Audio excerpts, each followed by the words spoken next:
this feeling inside my bones. We are leaders, oh, the places we will go. All through Bucks Vegas, all through my home. We're flying up, no ceiling when we're in our zone. All the students that are working got those goals set every week. Taking wigs for everybody, we won't stop. I can't take my eyes up off it, working so phenomenally. We're on lock the way we rock it, so don't stop. And in our school, when everything goes, we're working hard and we're reaching our goals.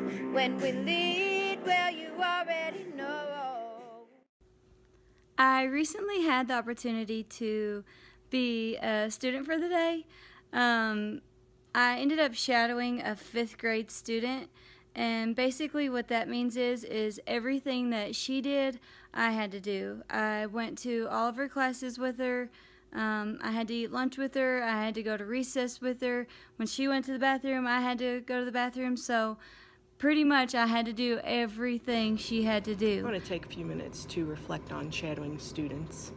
I shadowed a student in the 2nd grade, and one of the things that really struck me as I shadowed the student was that the student was very quiet and very reserved, and it took her a little while to warm up to me. And I thought about, as I watched her during the day, I thought about how those students who are really quiet don't demand attention like some of the extroverted students do. And I really thought about this in terms of my own classroom and the students that I have who ask for my attention every day, need my attention every day.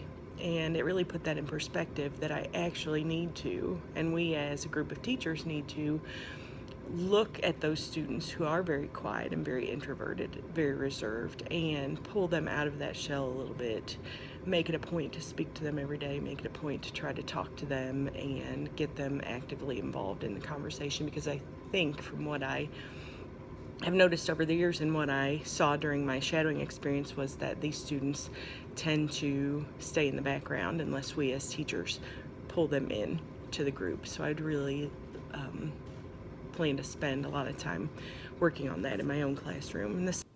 So during our shadowing experience, I shadowed a 5th grade student, and wow, those 5th graders, they work hard every second of the day.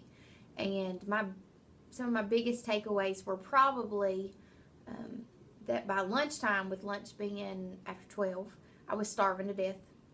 Also, I didn't go to the restroom until the kids went to the restroom, and schedules are so packed unless you ask to go to the restroom, there isn't a set time, like a lot of upper grades, and I was really needing to go to the restroom too. So that was kind of difficult, and the longer I went without going to the restroom and without having a snack, I was really hungry. In fact, my stomach started hurting. I was so hungry.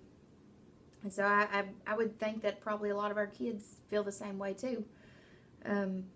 Maybe a solution to that is we could keep some snacks in the hallway. And as kids are switching classes, maybe they could grab something, just eat it real quick, just so that they don't have to worry about growling stomachs.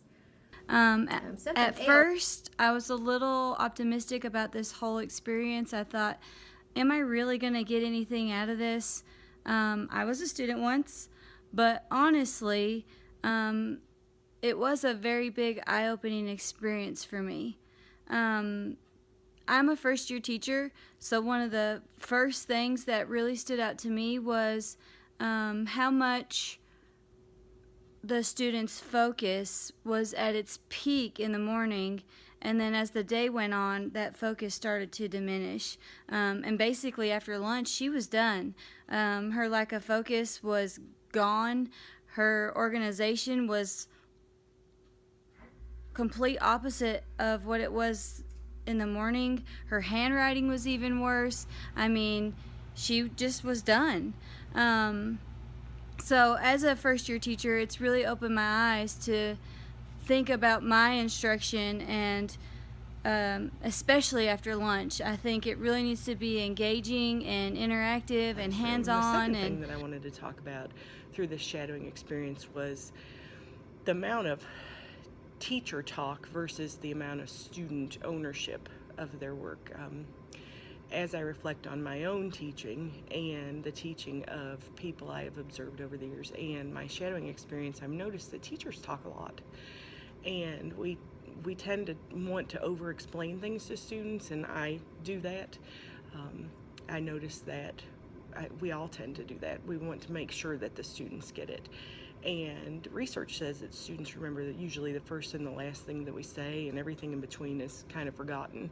So after shadowing with this student and watching the students disengage and re-engage and disengage and re-engage, I'd really like to spend some time in my own classroom focusing on giving specific and succinct directions and giving more student-centered work and giving those students more of a sense of ownership and student-centered and student-directed classroom instruction. So those are a couple of things that I found very valuable in the shadowing experience. My student shadowing experience was very eye-opening. I shadowed a 5th grade special education student who in the past has had several behavior problems. It wasn't very long into the process during that day that I realized that that student stayed lost most of the day in the general education classroom. It wasn't because of effort. The student worked the entire time. Every class period, the student worked as hard as he could, but he just was lost, and there wasn't anybody there at those times to provide modifications and supports for him. So that I took that back to our leadership team, and that was the one hack that I came up with as far as my experience. And we looked at our special education schedule and tried to work out new schedules for our special education teachers so those students would be able to receive more time in services and to provide modifications and accommodations for those students. So it was a very eye-opening experience, and I was glad that I had the opportunity to do it.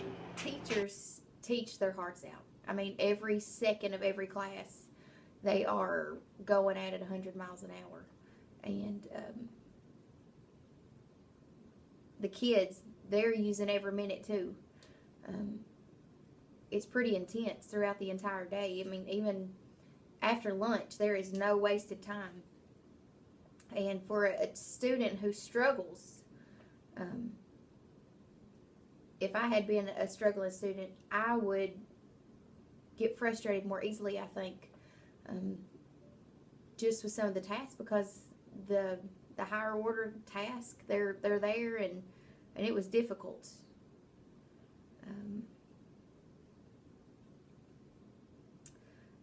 As a learner myself, I would benefit from having brain breaks. I'm more of a social learner, I guess, and so having brain breaks and being able to get up and converse with others would be nice. Those chairs are hard, and it was hard to stay in your seats for long periods of time without getting sleepy.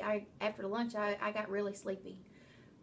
So this experience for me was valuable, and I would suggest for all teachers to take part in shadowing a student, because having that perspective from what they see and do every single day, it was very eye-opening and really brought to mind a lot of things that I would change just to help them learn more and more effectively.